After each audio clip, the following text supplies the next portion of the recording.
everyone, Ace here. The reaction you're about to watch is a reaction we got to do from a music sharing live stream. These live streams have been a blast with everyone, so if that's something you're interested in checking out, I go live weekly, so definitely come hang out. We'd love to have you there and react to your suggestions. Don't forget to like and subscribe, and now, enjoy the reaction. So this next one's from Jim, after like 20 minutes, sorry. This is Erik Gronwall's cover of A Wider Shade of Pale. It says a timeless classic reimagined, originally performed by Procol Harum. Let's go ahead and check it out. Here we go.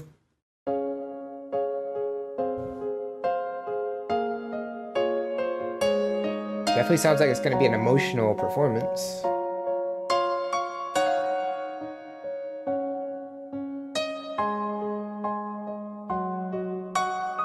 Have I seen him play guitar yet? I don't remember.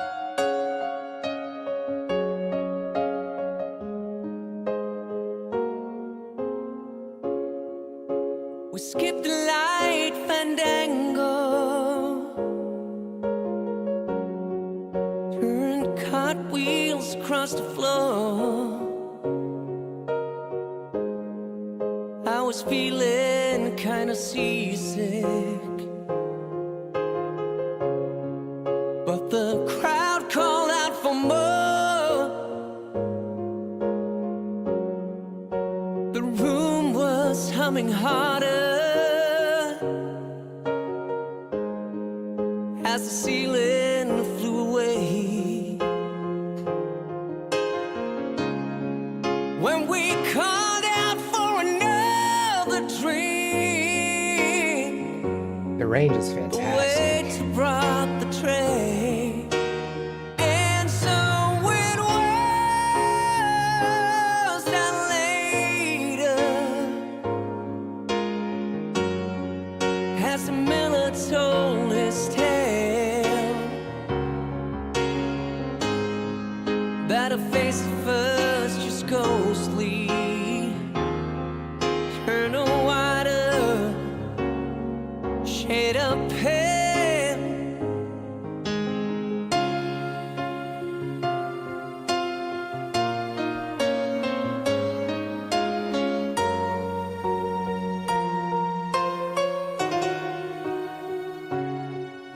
I don't know what it is about that da-da-da. I definitely like that.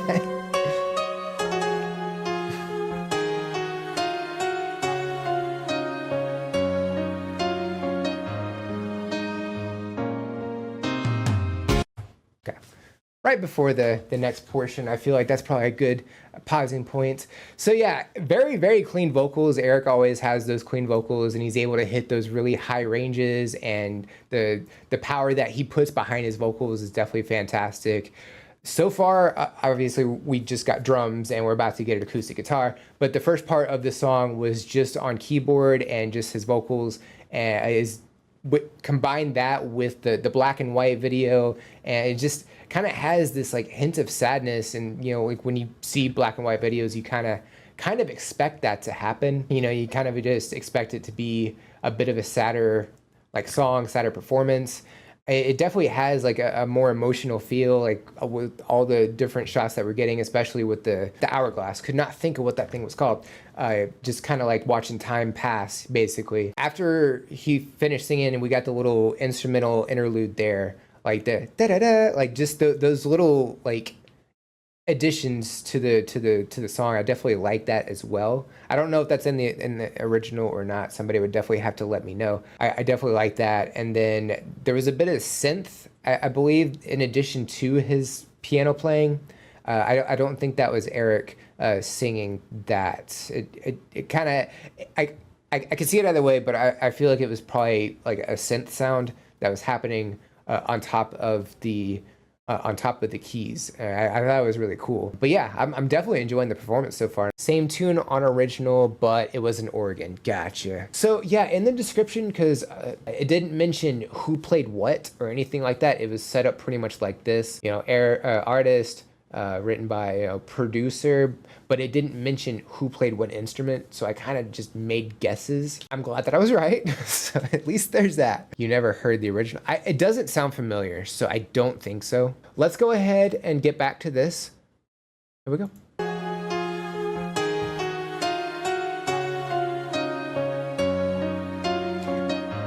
You know, I can kind of hear it in my head of how it would sound on an organ. She said there is no reason, He's got a little more power behind his vocals. and the truth is plain to see. But I wandered through my playing cards, would not let her be. You hear that bit of rasp that he's got? One of 16 Vestal virgins who were leaving for the coast. And although my eyes were open, yeah, they might have just as well have been closed. And so it was. Got some harmony happening there. As the miller told his tale,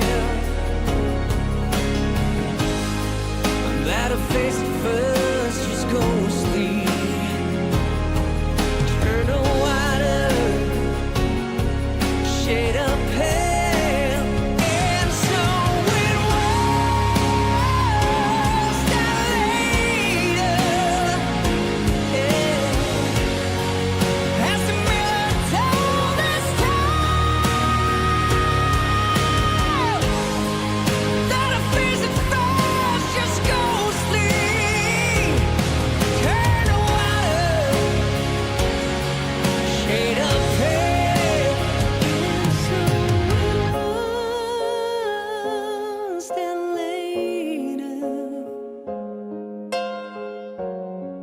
as the miller told his tale, that her face at first just ghostly,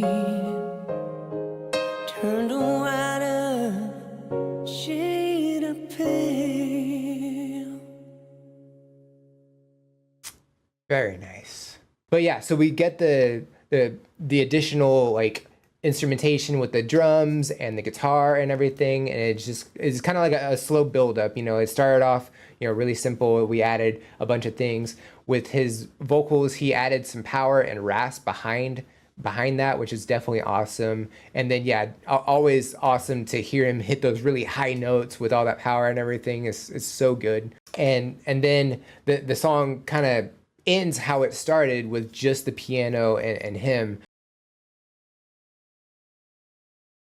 Even more so, like it's slowed down to the point where it's almost like a heartbeat almost at the end, where you know it's a constant, and then it just slows down and it slows down, and kind of as the hourglass ran out of sound, or ran out of sand, not sound, sand, the piano also cuts out as well. So I think that also could have been intentional, like intentionally filmed that way, which is definitely awesome. Based on, you know, being told that it was a breakup song. It's sadder. It definitely has a sadder feel about it, but could be a love song, could be, you know, breakup song, things like that, just without looking at the lyrics or anything.